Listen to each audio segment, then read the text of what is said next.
오늘 본문 시편 16편 1절부터 11절을 저와 여러분이 같이 한 목소리로 함께 봉독하시겠습니다.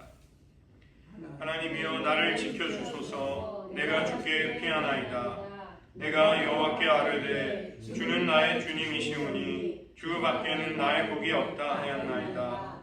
땅에 있는 성도들은 존귀한 자들이니 나의 모든 즐거움이 그들에게 있도다. 다른 신에게 예물을 드리는 자는 괴로움이 더할 것이라. 나는 그들이 드리는 피의 전제를 드리지 아니하며 내 입술로 그 이름도 부르지 아니하리로다. 여호와는 나의 산업과 나의 잔의 소득이시니 나의 분깃을 지키시나이다. 내게 줄로 재어준 구역은 아름다운 곳에 있으며 나의 기업이 실로 아름답도다. 나를 훈계하신 여호와를 송축할지라. 밤마다 내 양심이 나를 교훈하도다. 내가 여호와를 항상 내 앞에 모시며 그가 나의 오른쪽에 계심으로 내가 흔들리지 아니하리로다. 이러므로 나의 마음이 기쁘고 나의 영도 즐거워하며 내 육체도 안전히 살리니 이는 주께서 내 영혼을 수월에 버리지 아니하시며 주의 거룩한 자를 멸망시키지 않으실 것임이니이다. 주께서 생명의 길을 내게 보이시리니 주의 앞에는 충만한 기쁨이 있고 주의 오른쪽에는 영원한 즐거움이 있나이다. 아멘. 기도하시겠습니다.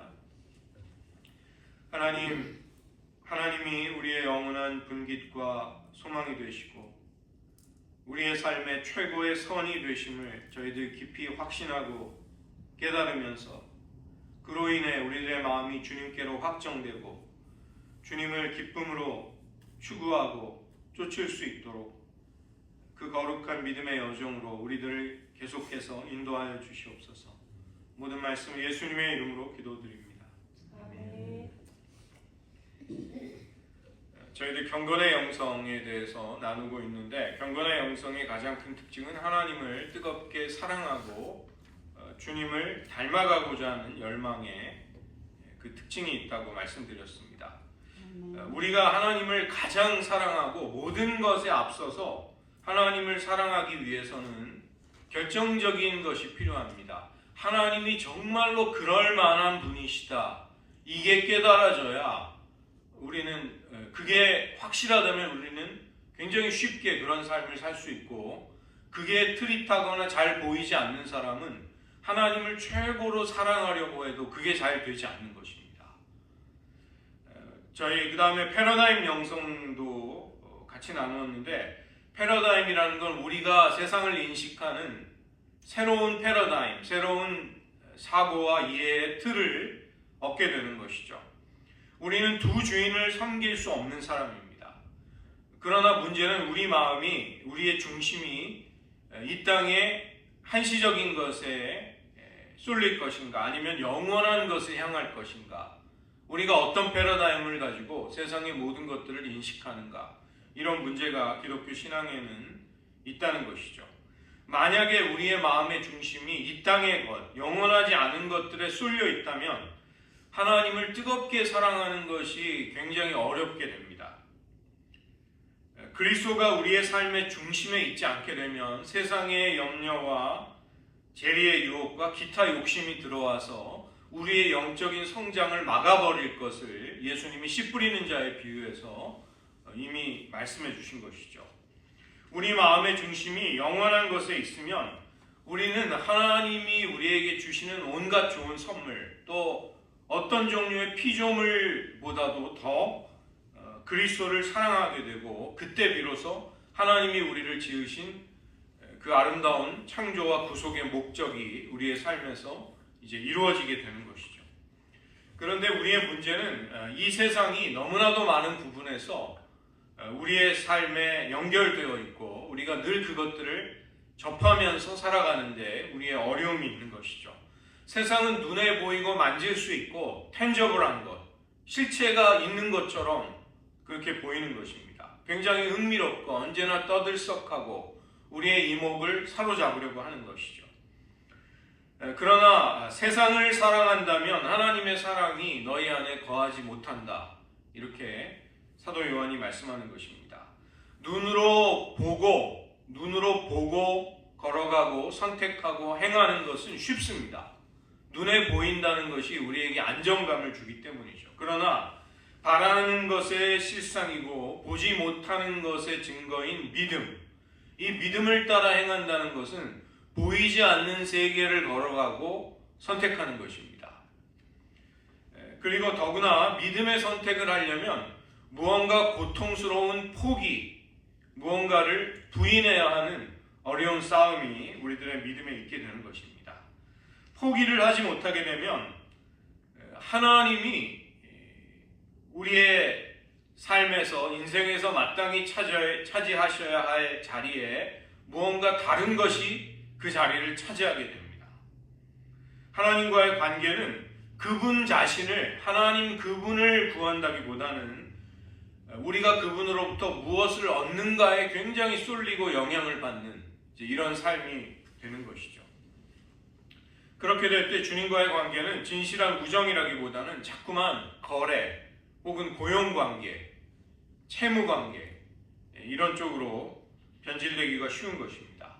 우리가 여러분 인생에 정말 흉어물을 다 나눌 수 있는 그런 친구를 만약에 우리가 계산적으로 대한다면 그 우정이 무너지게 되는 것이죠. 그런 친구들은 우리의 곁에 머물지 못하고 떠나게 되는 것입니다.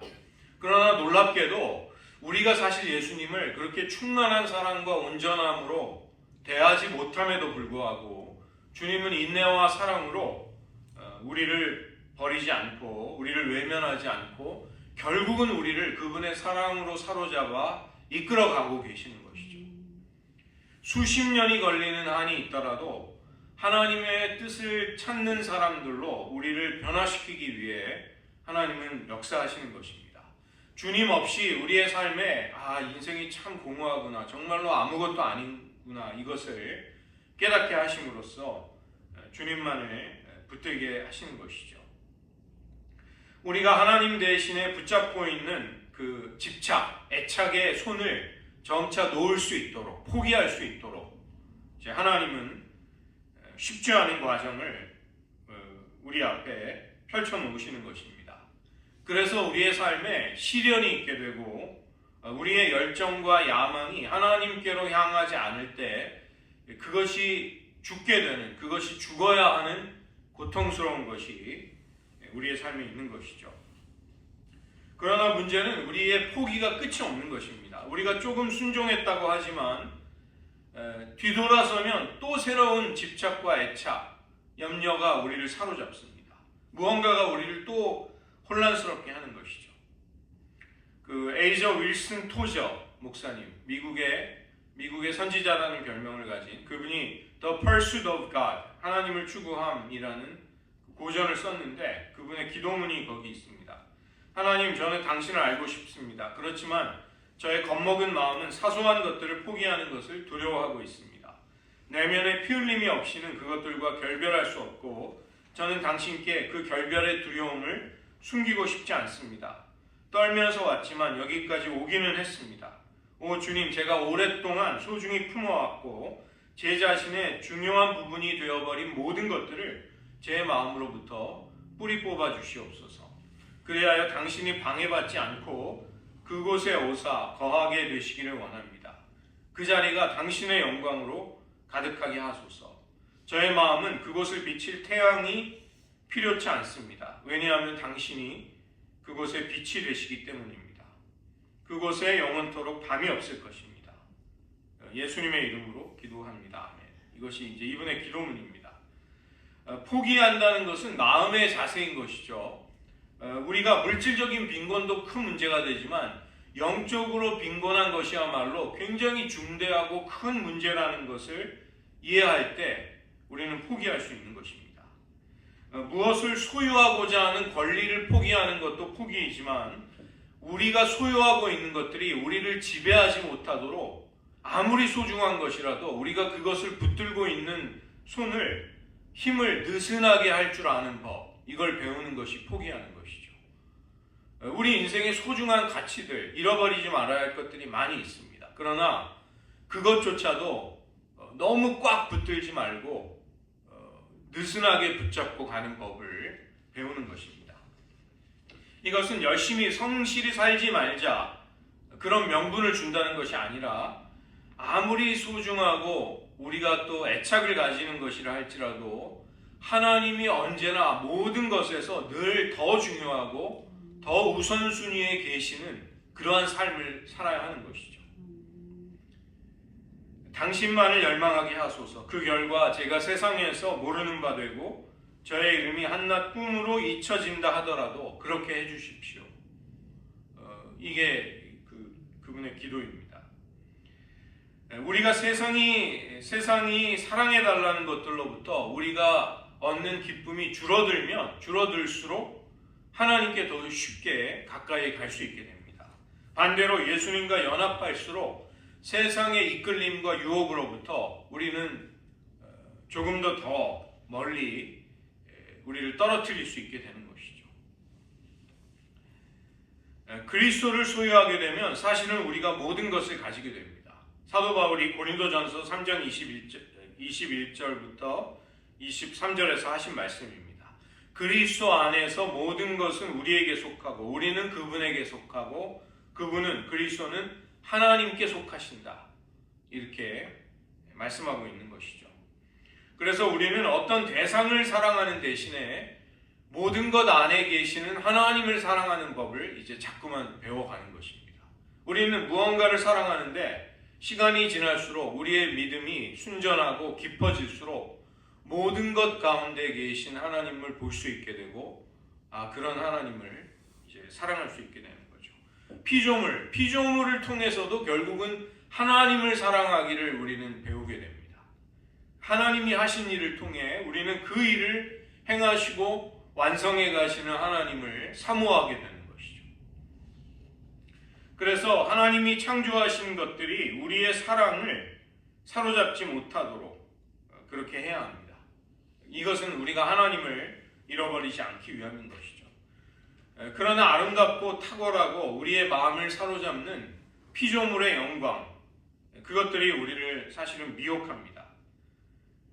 우리가 하나님을 바라보지 않게 되면 우리는 피조물을 주목하게 되고 로마서에 따르면 그런 피조물을 경배하는 우상숭배의 어리석음에 빠지게 되는 것이죠. 그리스의 수학자였던 아르키메데스가 그런 이야기를 했습니다. 지구의 외부에 그 지렛대를 받쳐줄 만큼 그런 긴 지렛대를 나에게 준다면 나는 지구를 들어 올려 보겠습니다. 이런 이야기를 했죠. 우리의 사랑의 지렛대가 스스로 존재하시는 분, 세상을 말씀으로 만드신 분, 불변하시는 그 하나님께 있지 않게 된다면 우리는 이 세상을 초월할 수가 없는 것입니다. 이 세상을 들어 올리는 힘이 우리의 삶의 초점이 지렛대가 하나님과 그분의 진리에 놓여 있지 않으면 도저히 무엇으로도 우리는 세상을 감당하기가 힘들어지는 것입니다. 그래서 오늘 주제는 하나님이 우리의 영혼의 최고의 선이시라는 사실입니다. 우리가 먼저 구해야 할 나라와 의, 밭에 감추인 보화, 그걸 사기 위해서 그 진주장사는 모든 걸 기꺼이 다 팔아버리는 것이죠. 누가 그 보화가 묻힌 밭을 먼저 살까봐 기꺼이 그렇게 하는 것입니다. 그래서 우리가 하나님을 원할수록 그분을 더 소망하게 되고 우리의 영혼은 더 깊은 만족을 얻게 되는 것이죠. 우리가 주님을 위해 포기한다는 것은 손해가 아니라 결국은 영원한 가운데서 우리의 주님을 위해 포기한 것들은 우리의 것으로 하늘의 보상으로 우리에게 돌아오게 될 것입니다. 두 번째는 성육신에 관한 진리입니다. 우리가 이제 대강절을 맞이하게 되는데 이제 예수님이 우리의 삶에 오신 것, 정말로 큰 신비인 것이죠. 예수님의 성육신은 하나님이 그분의 영광과 선함과 은혜와 능력과 거룩함과 공의를 세상에 나타내시는 결정적인 방법입니다. 결정적인 계시. 그래서 예수님의 성육신으로부터 시작되는 삶이 공생애와 죽음과 부활과 승천을 통해서 이제 펼쳐지는데, 그런 예수님 때문에 하나님 아버지는 우리가 만날 수 있는 분, 이해될 수 있는 분, 우리와 사랑의 관계를 맺으실 수 있는 분이 되시는 것이죠. 예수님의 성육신을 통해서 인간의 종교의 모든 그 헛됨, 또 인간의 능력과 재능의 한계, 유한함, 이런 모든 것들이 다 폭로가 됩니다.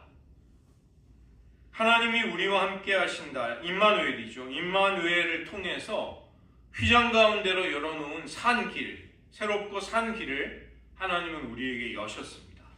휘장은 예수님의 육체이고 우리는 그 길을 통해 참 마음과 온전한 믿음으로 하나님께 더 가까이 갈 수 있게 되었다고 히브리서 기자가 우리에게 말씀하시는 것입니다. 또 이 성육신은 모든 형태의 자기 신뢰, 인간이 자기 스스로를 뽐내고 자랑하고 의지하는 것들의 거짓을 드러내버립니다. 인간은 여러 가지로 자기를 구원하거나 스스로를 완성시킬 수 있다고 착각을 하고 어리석은 시도들을 하지만, 하나님은 자기 아들의 성육신만이 인간을 구원할 수 있다고 말씀하십니다. 만약에 우리의 죄가 마땅히 치러야 할 대가를 받는 대로 그렇게 다루어진다면 우리에게는 소망이 없게 될 것입니다. 왜냐하면 우리의 삶의 정의가, 하나님의 정의가 적용이 된다면 우리 모두는 아무도 살아날 사람이 없는 것이죠. 모든 사람이 죄를 범하였음에 하나님의 영광에 이르지 못하더니 죄의 삭은 사망이요 하나님의 은사는 그리스도 예수 안에 있는 영생이라고 말씀하시는 것이죠. 그래서 우리는 그리스도 안에서 아버지의 자비와 은혜를 받은 사람들입니다. 자비라는 것은 마땅히 받아야 할 것을 받지 않게 해주신 것이고, 은혜는 우리가 받아야 할 것보다 훨씬 엄청나게 좋은 것을 우리에게 주신 것이 우리에게 은혜가 되는 것이죠. 그 때문에 우리에게 아무리 중요한 삶의 의미가 있다 할지라도 예수님이 우리의 왕이시고 우리의 삶의 통치권을 예수님께 드려야 한다는 것, 이것이 신앙인의 삶의 가장 중요한 원칙, 대전제가 되는 것입니다. 그러나 이것은 이제 우리의 삶에서 성숙하게, 철저하게 일어나지 못하고 시간이 많이 걸리는 것이죠. 우리는 평생을 자기 보호, 또 자기를 신뢰하면서 또 우리의 경험에 의지하면서 그렇게 살아왔습니다. 그래서 이러한 틀을 깨트리고 하나님께 우리의 삶을 맡겨드린다는 것은 이제 시간이 걸리는 일이 되는 것이죠. 그러나 하나님은 은혜 가운데 우리를 포기하지 않으시고 느리더라도 점점 더 우리가 그런 삶을 살 수 있도록 우리의 믿음의 여정을, 발걸음을 이끌고 가시는 것입니다. 우리의 삶에 하나님의 변화가 일어나기 위한 결정적인 순간들이 필요합니다. 그런데 우리는 그런 곳으로 잘 가지 않으려고 하는 성향이 있습니다. 인간이 본능적으로 다 자기 자신을, 자기의 생명을 아끼기 때문에 죽고 싶어하는 사람은 아무도 없는 것이죠. 그러나 예수님을 위해 우리들의 삶을 희생하고 우리의 생명을 잃어버릴 때 예수님은 그것이 우리의 생명을 확보하는 길이 된다, 그것을 보여주시는 것입니다. 그래서 성육신은 그 신비한 하나님의 구원의 사건과 계시가 일어났다, 그 사건 자체로만 중요한 것이 아니라 더 큰 의미를 가지게 됩니다. 성육신은 예수님의 생명을 우리들의 생명으로 이끌어와서 그분이 우리 안에 생명으로 사시는 그런 신비스러운 신자의 삶을 가능하게 하는 것이죠. 하나님의 은혜가 내주하시는 성령을 통해 우리를 아버지와 아들에게로 이끄십니다. 우리는 하나님의 가족이 되어서 기쁨의 교제를 누리며 살게 되는 것이죠.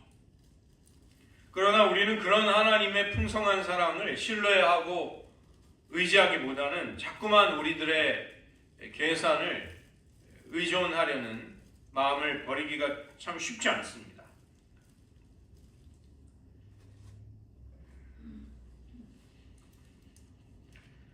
우리가 주님을 닮아가고자 할 때, 주님을 따라 행하고자 할 때, 우리는 그것이 참 때로는 어렵고 불가능하지 않은가 이런 좌절감을 느끼죠. 그러나 하나님은 우리를 조금씩 이끌어 가시면서 우리 안에서 그리스도의 삶이 이루어질 수 있도록 도와주시는 것입니다.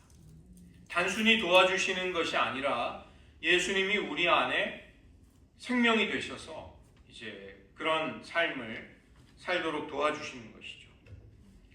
우리를 더 강하게 만드는 대신에 우리를 약하게 하심으로써 그리스도께서 우리 안에서 강해지도록 하십니다. 우리를 다스리시도록 그렇게 하시는 것이죠. 내 은혜가 내게 족하도다. 이는 내 능력이 약한 데서 온전하여집니다. 사도 바울이 예수님께 들은 기도의 응답입니다. 그때 그는 이는 내가 약한 데서 강하여짐이라 그것을 고백드릴 수 있게 됩니다. 우리가 단지 세상의 이치, 자연 법칙만을, 인간의 본능만을 따라 산다면 그런 삶을 가지고는 하나님과 연합하기가 어렵습니다. 우리가 조심하지 않는다면 주님을 향한 사랑의 불꽃이 활활 타오른다 할지라도 그것이 사그라질 수 있고 그 잔 불꽃마저도 꺼질 수도 있는 것이죠. 그러나 우리가 하나님의 영광과 그 아름다움을 바라보고 묵상하고 그렇게 될수록 우리는 주님의 형상으로 변해가게 되는 것이죠. 하나님과의 우정과 사귐을 위해서 시간을 함께 보내게 될 때 우리는 주님으로부터 점점 더 배우고 주님을 닮아가게 되는 것입니다.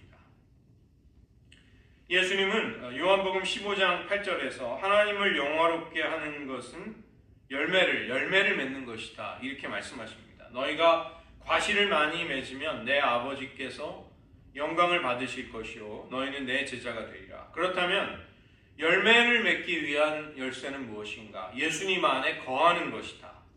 4절입니다. 내 안에 거하라. 나도 너희 안에 거하리라. 가지가 포도나무에 붙어있지 아니하면 절로 과실을 맺을 수 없음 같이 너희도 내 안에 있지 아니하면 그러하리라. 그렇다면 주님 안에 어떻게 거할 수 있는가? 그것은 순종이죠. 순종.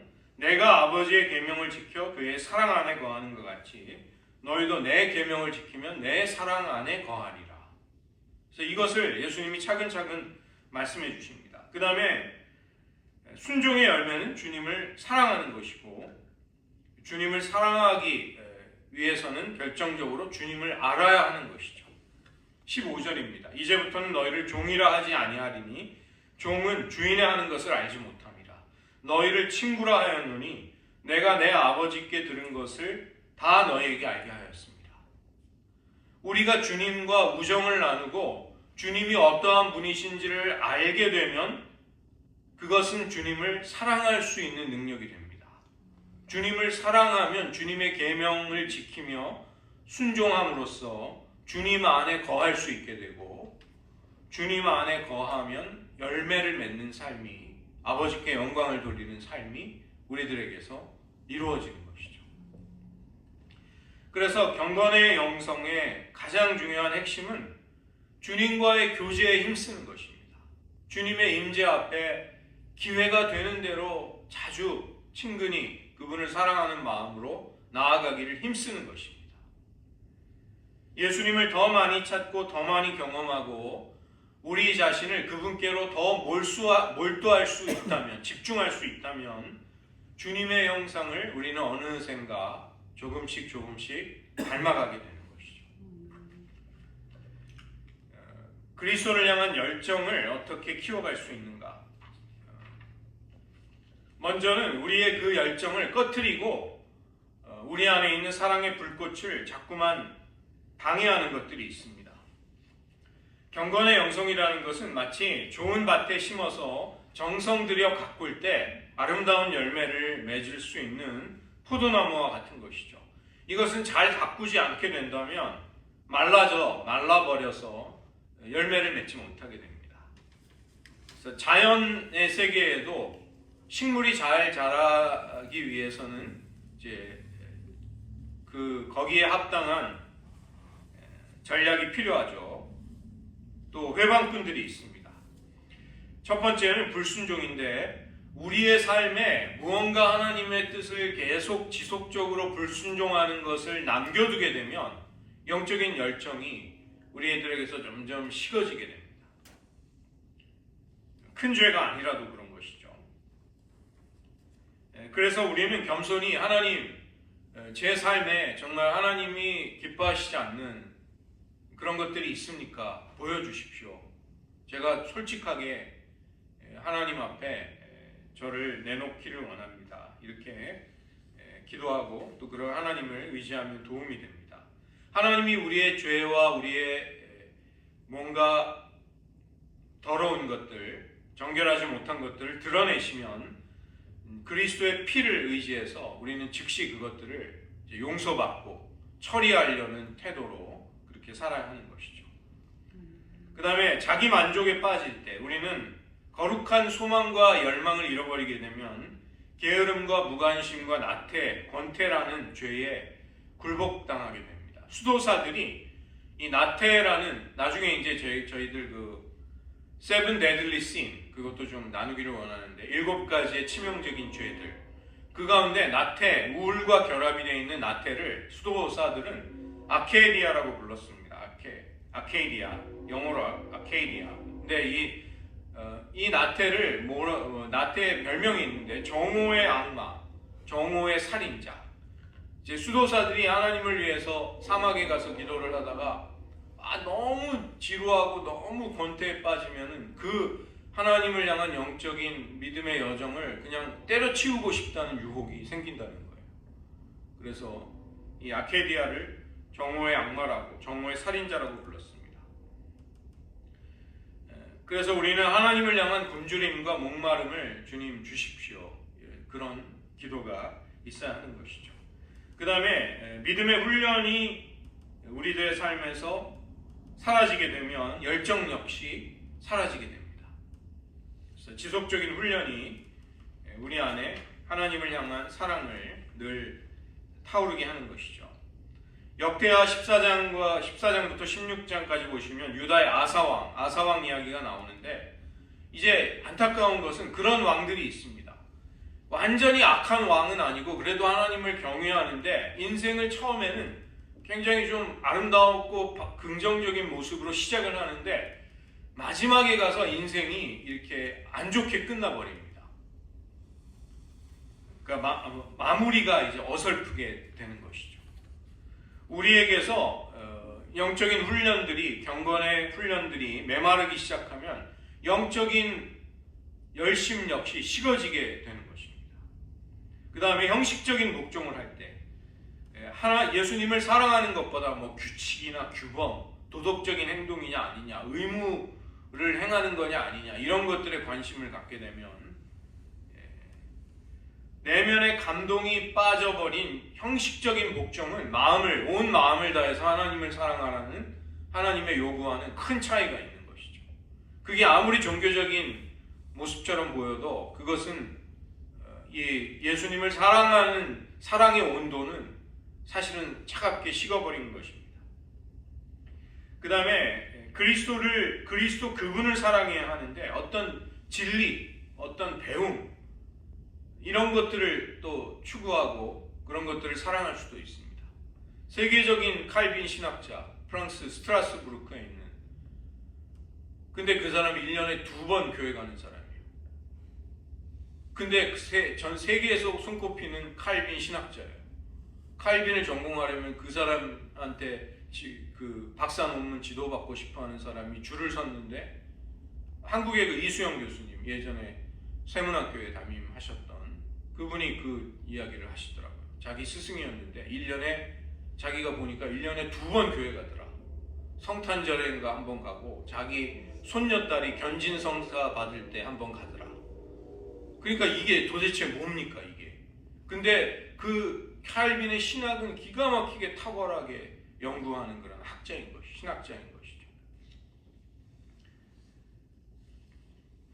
그리스도보다 섬김과 사역을 또 더 중요하게 여길 때, 이것도 이제 우리가 뭔가 빗나가는 것입니다. 우리 자신을 그리스도 안에서 새로운 피조물로, 거기에서 정체성을 찾아야 되는데 내가 뭘 성취한 것에서 나를 그게 나다라는 식으로 자기 자아상을 거기에다 세우는 것이죠. 예수님과 친밀해지고 그분과 사랑을 나누는 것보다 내가 어떤 것을 하느냐, 이것이 나다, 이런 식으로 생각하는 것입니다. 사역을 하는 것은 좋은 거지만 여러분 신앙생활 수십 년 하셨으니까 너무나도 많은 사례들을 보셨을 것입니다. 하나님의 사랑과 하나님의 깊은 은혜 속에서 이루어지지 않는 사역이 많은 부정적인 문제들을 일으키는 것들 너무나 많이 보셨죠. 100만 불 헌금하고 교회에서 막 깽판 치는 장로님, 너무 안타까운 거죠. 그 헌신은 100만 불을 헌금할 수 있는 사람이 얼마나 되겠습니까? 신자들 가운데 정말 큰 헌신을 했는데 그걸 가지고 교회를 휘두르는 사람이 된다는 것은 너무 안타까운 일이죠. 그 다음에 예수님보다 우리가 어떤 단체, 조직, 교회에 대한 헌신도 사실은 또 마찬가지일 수 있는 것이죠. 그런 위험이 있는 것입니다. 그 다음에 예수님을 사랑의 관계 속에서라기보다 그냥 어떤 기능적인 관계로, 예수님이 우리가 살아가는데 특히 이민자들, 우리의 직업과 결혼과 자녀들 양육하는데 건강 문제, 외로운 심령에, 외로운 마음에 친구도 얻고 얼마나 좋습니까? 그런데 그런 것들을 예수님이 도와주신다, 이렇게 이제 신앙생활을 하는데 하나님은 은혜를 주시죠. 그러나 우리가 예수님께 얻는 것을 통해서만 살아간다면 그것은 한계를 가지게 됩니다. 그걸 넘어서서 영적인 열정이 더 깊어져야 우리는 주님을 사랑하는 참 맛을 맛보게 되는 것이죠. 그래서 이런 여러 가지 방해꾼들, 장애물들이 있다면, 반면에 우리를 하나님 앞으로, 무엇이 우리를 하나님 앞으로 더 가까이 가도록 만드는가, 그건 역시 많이 있습니다. 하나님을 인격적으로 알아가는 것, 그분을, 하나님을 어떤 단지 능력, 나의 도움, 어떤 원리, 이런 식으로 인식하고 깨닫는 것보다 지극히 개인적이고 인격적인 관계 속에서 하나님을 만나야 됩니다. 추상적인 원리나 관념을 가지고 신앙을, 기독교의 진리를, 성경을 그런 식으로 배우게 되면 이제 거기에서는 한계가 있는 것이죠.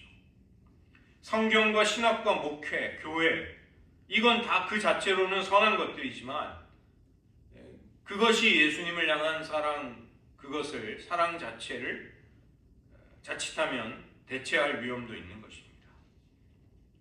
그래서 우리는 주님을 사랑할 수 있는 마음을 구해야 합니다. 하나님을 사랑할 수 있는 열정을 하나님 허락해 달라고 구해야 하는 것이죠. 예수님이 그 아버지가 아들을 사랑하시고 아들이 아버지를 사랑하는 관계 속에서 사셨듯이 우리도 그렇게 살기를 원해야 되는 것입니다. 지난주에 누가복음 10장에 마르다와 마리아 자매, 그것을 우리가 살펴보았는데, 예수님의 발 아래에 앉는다는 것은 묵상과 기도, 그리고 관상적인 삶을 통해서 하나님을 앙망하면서 하나님의 음성을 들으려고, 그분 앞에 머무르려고 하는 것이죠. 주님과의 우정을 쌓게 되면 그것은 우리를 사람들과의 더욱더 풍성하고 온전한 관계로 또 이끌어갑니다. 우리가 주님 앞에서 주님의 사랑을 받게 되면 우리는 모든 관계 속에서도 더 온전한 사람이 되는 것이죠. 더 지혜롭고 너그러운 사람이 될 수 있습니다. 그 다음에 주님을 우리는 닮아가는 존재로, 그렇게 새로운 피조물로 부름을 받은 것입니다. 주님의 성품과 열정, 그분의 사랑, 아버지를 의지하는 예수님의 삶의 태도들, 우리는 그러한 것들을 자꾸만 닮아가기를 열망하게 되고 그러한 길을 추구하게 되는 것이죠. 그 다음에 우리 안에 거룩한 정서, 진실된 욕구와 갈망, 하나님을 향한 마음들을 우리는 키워가는 것이 중요합니다. 시편이 그런 하나님을 향한 사랑의 감정들이 가득 담겨 있는 정말 보물창고와 같은 그런 책으로 하나님이 우리에게 주신 것입니다. 시편 기자들은 하나님을 향한 풍성한 사랑과 다양한 감정들을 하나님 앞에 토로하면서 그렇게 살아가는 것이죠. 우리도 우리의 처지와 상황을 사실은 극복하고 그렇게 살 수 있으려면 그런 시편 기자들과 같은 주님을 향한 사랑과 열망이 우리 안에서 계속 이제 자라가야 한다는 것입니다.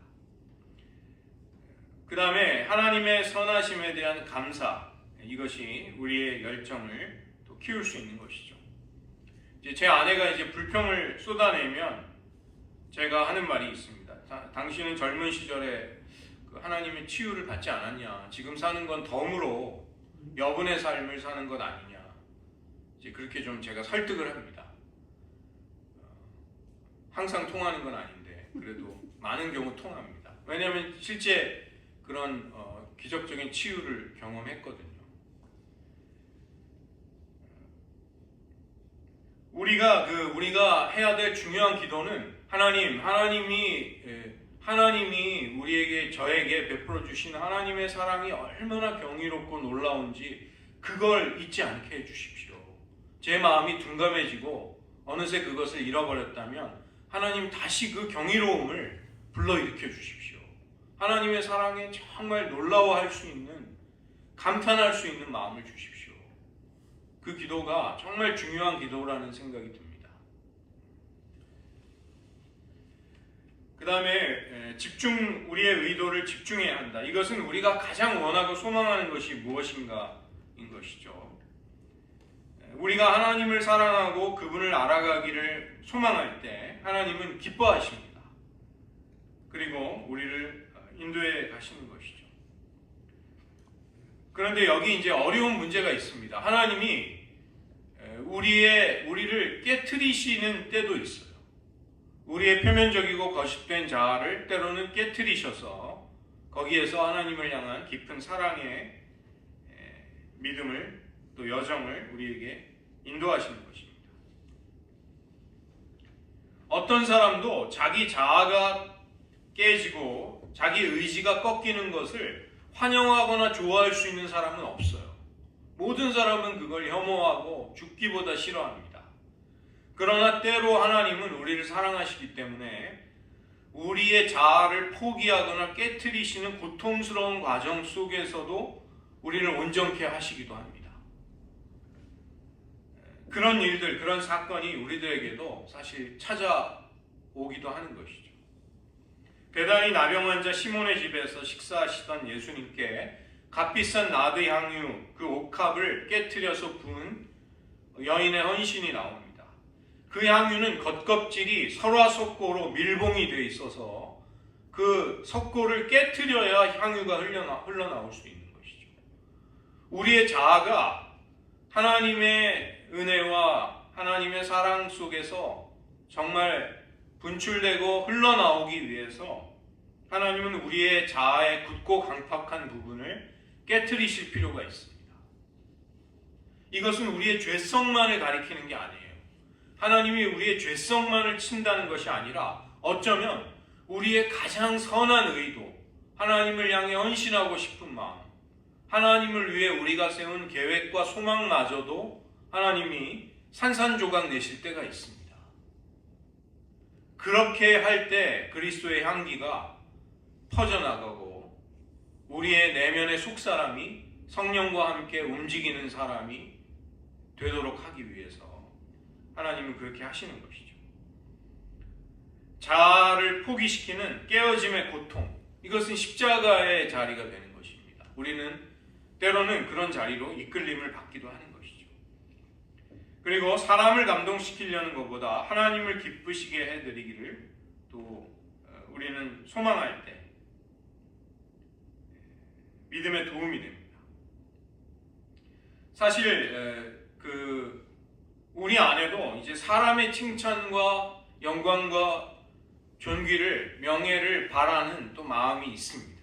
그래서 그것이 우리 안에 허영심과 경쟁심, 그릇된 태도를 또 만드는 것이죠. 우리는 마치 배우와도 같아서 우리는 우리의 생애 전체를 보고 계시는 오직 그분, 하나님 한 분 앞에서 연기할 것인가, 아니면 수많은 사람들의 눈을 의식하면서 이 사람한테는 이렇게 맞춰주고 저 사람한테는 저렇게 맞춰주고 이런 배우가 될 것인가. 우리는 두 갈래의 길이 있습니다. 그러나 결국에 가서 마지막에 가면 하나님의 평가와 하나님의 반응이 이제 가장 중요해지게, 그게 남게 되겠죠.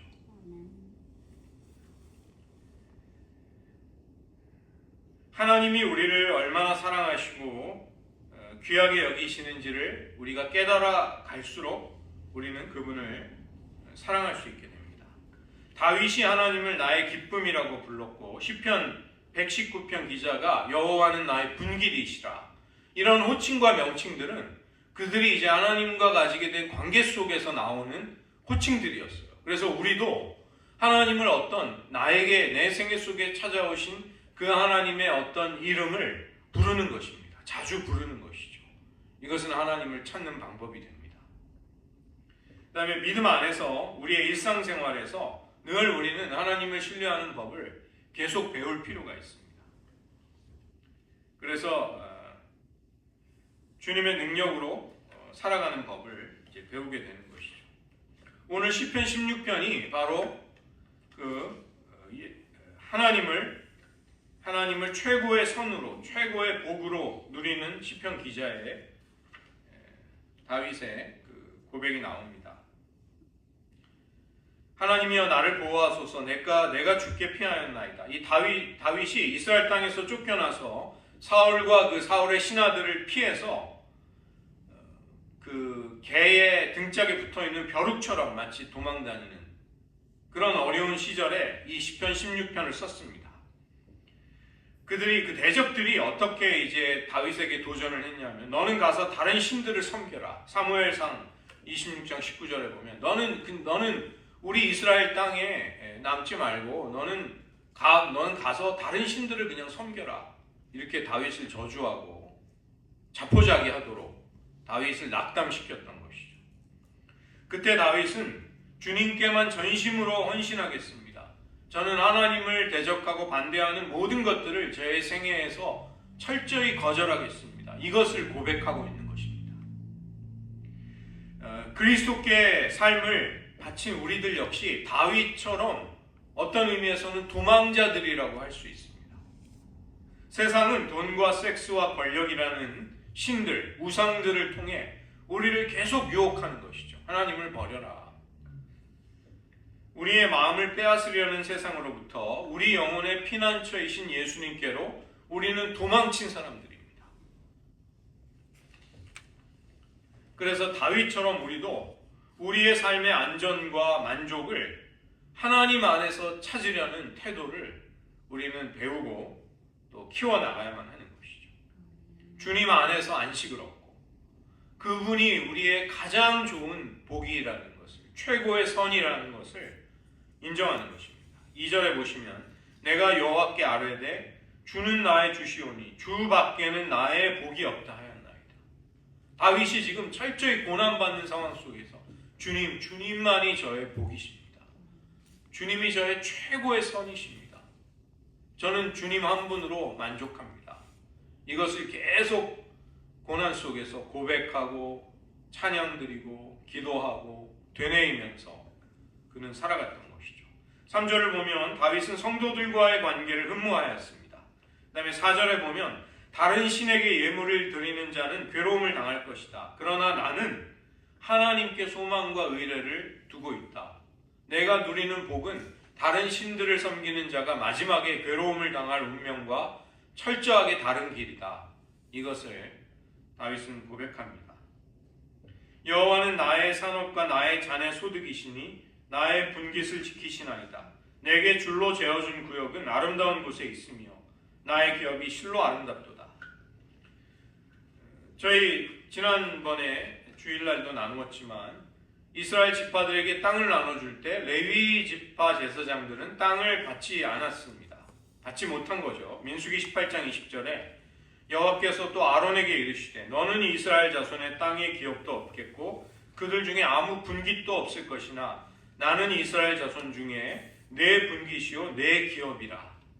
이게 레위 지파에게 주신 말씀인데 레위 지파를 보면서 이스라엘의 12지파는 비록 그들이 땅을 분배받았지만 레위 지파를 보면서 깨닫는 것입니다. 아, 우리도 땅을 받았지만 땅이 우리의 기업이 아니다. 우리도 레위 지파처럼 결국은 궁극적으로는 하나님이 우리의 기업이 되시는구나. 우리는 하나님을 유업으로 삼은 사람들이구나. 이거를 알게 되는 거죠. 우리의 풍성함과 안전함은 세상으로부터 얻은 것들에 있지 않습니다. 우리는 물론 저금도 하고 투자도 하고 재테크도 해야 되고 재정적으로도 지혜로운 삶을 살아야 하죠. 그러나 하나님이 아닌 어떤 수단에 의지하게 되는 것은 낭패를 보고 실수를 범하는 것입니다. 잠언 23장 5절은 정령이 재물은 날개를 내어 하늘에 나는 독수리처럼 날아가리라. 우리는 하나님 한 분이 우리의 분깃이시고 기업이심을 깨달을 때 이제 그분을 의지하며 살아가는 법을 계속 배우게 되는 것이죠. 세상이 우리에게 보화와 칭찬을 제공해 줄 수 있지만 그리스도를 아는 것에 비하면 아무것도 아니다. 분토와도 같다. 사도 바울은 빌립보서에서 고백을 하는 것입니다. 다윗이 이 하나님을 영적인 기업으로 삼는 것에 현재 누리는 유익 그리고 미래의 기대 이것을 이야기합니다. 7절에 보시면 16장 7절에 나를 훈계하신 여호와를 송축할지라 밤마다 내 심정이 나를 교훈하도다. 이게 하나님을 유업으로 삼은 자의 현재 누리게 되는 첫 번째 유익입니다. 하나님의 인도와 훈계를 받을 수 있게 되는 것이죠. 하나님의 성령은 신자의 우리들의 삶을 이끌어 가십니다. 말씀을 통해서도 우리를 교훈하시고 우리의 인생의 최선이 무엇인가를 판단한다는 것은 참 어려운 일입니다. 정말 어려운 일이죠. 그런데 우리가 하나님을 사랑하고 섬길 때 하나님은 이런 우리를 훈계하시고 우리를 가르치시면서 우리를 이끌어 가시게 됩니다. 두 번째는 환경을 초월할 수 있다는 확신이 우리에게 허락이 되는데 8절부터 9절입니다. 내가 여호와를 항상 내 앞에 모시며 그가 내 우편에 계심으로 내가 요동치 아니하리로다. 이러므로 내 마음이 기쁘고 내 영광도 즐거워하며 내 육체도 안전히 거하리니. 우리가 부딪히는 여러 상황 속에서 하나님의 임재 앞에 머물러 본 사람일수록 하나님은 정말로 생생한 인격적이고 실제적인 분으로 그렇게 다가오는 것이죠. 하나님이 막연하고 멀리 계신 분이 아니라 하나님께 내 어려움도 호소할 수 있고 도움도 받을 수 있고 대화도 나눌 수 있고 그분의 음성도 들을 수 있는 그런 분으로 하나님을 모시고 살아가게 되는 것입니다. 내가 처한 상황 속에 나는 결코 외톨이가 아니구나. 나는 혼자가 아니구나. 고아처럼 버려지지 않았구나. 이것을 다윗처럼 고백할 수 있게 되는 것이죠. 그 다음에 미래에 대한 또 기대가 생깁니다. 10절을 보시면 이는 내 영혼을 음부에 버리지 아니하시며 주의 거룩한 자로 썩지 않게 하실 것입니다. 이 땅에서의 삶만이 아니라 이 생을 넘어선 영원한 삶에서도 이 하나님과 가지는 사랑의 관계가 계속 이어지는 것이죠. 우리의 삶의 안정감은 단지 이 땅에서만 얻는 것이 아니라 이 땅의 문제들을 처리하는 데서만 얻는 것이 아니라 영원한 시각에서도 그렇다는 것입니다. 베드로와 다윗이 이 구절을 메시아에 대한 예언으로 인용했습니다. 베드로 사도가 사도행전 2장에서 다윗이 이 구절을 말한 것은 미래를 내다보고 부활하신 그리스도에 대해서 말한 거다. 왜냐하면 다윗의 몸은 지금 썩어서 썩지 않았냐. 그런데 그리스도의 몸은 이 말씀처럼 썩지 않게 된다. 사도 바울은 고린도전서 15장에서 우리의 진정한 자신감은 우리가 부활하게 되면 죽음의 권세를 그 부활의 승리가 삼켜버린다, 정복한다, 여기에 있는 것이다. 그것을 이야기하는 것이죠. 마지막으로 우리는 살아계신 하나님이 사랑으로 임재하실 때 완전한 만족과 기쁨을 누리게 됩니다. 그것이 11절입니다. 주께서 생명의 길로 내게 보이시리니 주의 앞에는 기쁨이 충만하고 주의 우편에는 영원한 즐거움이 있나이다. 하나님이 우리의 기업이 되실 때 우리가 가지게 되는 기쁨은 모든 것을 넘어서는 것입니다. 이 땅에서 우리가 알고 있는, 우리가 경험하게 되는 가장 위대한 기쁨은 주님께 소망을 두고 있는 자에게 하나님이 베풀어 주시는 은혜인 것이죠. 천국의 완전한 행복만이 소망으로 남게 될 것이고, 인간이 무엇을 소망하든지 간에 하나님이 주시는 온전한 기쁨만을 얻게 될 것이다. 이게 우리의 소망이라는 것입니다. 제가 나누어드린 토마스 아켄피스의 기도가 있죠. 토마스 아켄피스는 17세기의 수도사였는데, 이 사람이 쓴 그리스도를 본받아, 이 책이 굉장한 성경 다음으로 많이 읽히는 영적인 고전이라고 불리는 그런 건데, 제가 여기 한번 읽어보세요. 한번 찬찬히 기도하는 마음으로 그의 기도문을 한번 읽어보십시오. 저희들 오늘 말씀을 의지하며 기도하기를 원합니다. 하나님이 우리의 최고의 선이 되시는 것을 깨닫게 될 때 우리는 무엇보다 누구보다 하나님을 사랑할 수 있게 됩니다. 왜냐하면 그렇게 사랑할 만한 가치가 있는 분이라는 게 분명히 보이면 우리는 그렇게 할 수 있는 것이죠. 우리가 어디에서 여러분 삶 가운데 혹시 포기를 배우신 적이 있습니까? 여러분의 자아가 깨어지는 아픔을 통과해 보신 적이 있으십니까? 하나님은 그것을 사용하셔서도 우리를 하나님께로 이끌기를 원하십니다. 하나님 안에서 기쁨을 찾는다는 것, 그것은 하나님이 우리에게 주신 모든 것들보다 하나님 그분을 기뻐하고 즐거워하고 하나님으로 인해 만족하는 것입니다. 성육신의 진리가 우리 안에 그 놀라운 은혜를 가능하게 만드는 것이죠. 그 다음에 영적인 열정을 우리 안에 꺼트리고 방해하고 막아서는 것들이 있습니다. 이것들이 무엇인지 한번 여러분 성찰해 보십시오. 하나님, 저는 자꾸만 이런 부분에서 실패합니다. 연약한 부분이 있습니다. 약점이 있습니다. 반면에 저는 주님을 향한 열망과 사랑이 제 안에 불타오르게 되는 또 굉장히 긍정적이고 좋은 부분들, 하나님이 저에게 주시는 은혜의 통로가 있습니다. 이런 것들도 한번 성찰해 보시면서 주님, 우리 안에 주님을 향한 거룩한 사랑이 더욱 불타오를 수 있도록 주님 도와주십시오.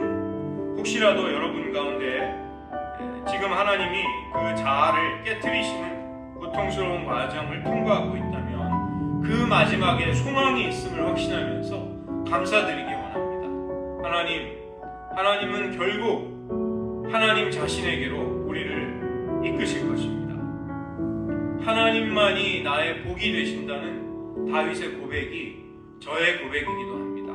이 시간 한번 여러분의 고백으로 하나님 앞에 기도하시겠습니다. 하나님 아버지, 주님만이 반석과 기업과 나의 분깃을 지키시는 분이시라고 다윗은 쫓겨다니며 생명이 위협당하는 고난 속에서 하나님 사랑하기를 끊임없이 배워갈 수 있었습니다. 하나님, 그들에게도 그런 은혜를 주시옵소서. 하나님이 우리를 향한 최고의 선이 되신다는 것을 우리가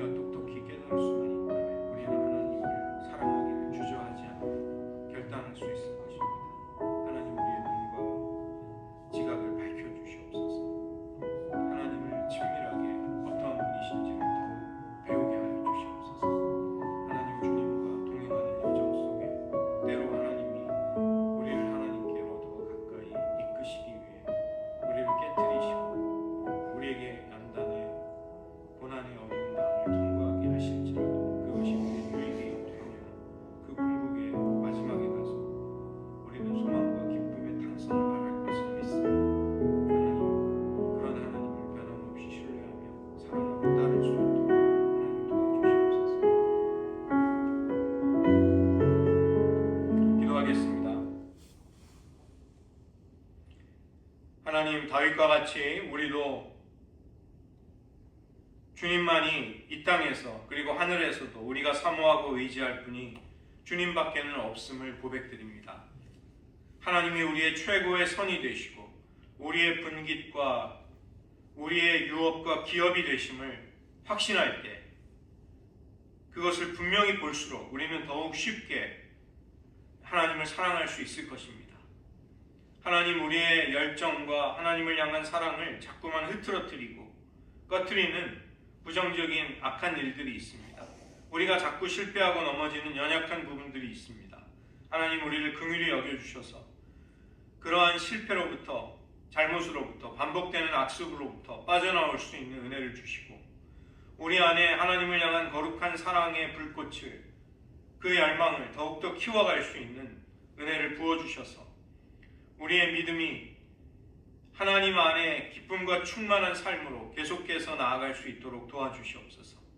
때로 하나님이 우리의 자아를 깨트려서라도 우리를 하나님께로 더 가까이 이끄시기를 원할 때 그런 하나님의 손길을 순순히 겸손히 수용하며 잘 받아들일 수 있는 지혜와 또 겸손한 마음 허락하여 주셔서 주님이 아버지를 사랑하며 이 땅에서 사랑의 관계 속에 살아가셨던 그런 삶을 우리도 계속해서 배워가며 그런 주님을 닮아갈 수 있게 하여 주시옵소서. 모든 말씀 예수님의 이름으로 기도드립니다. 아멘.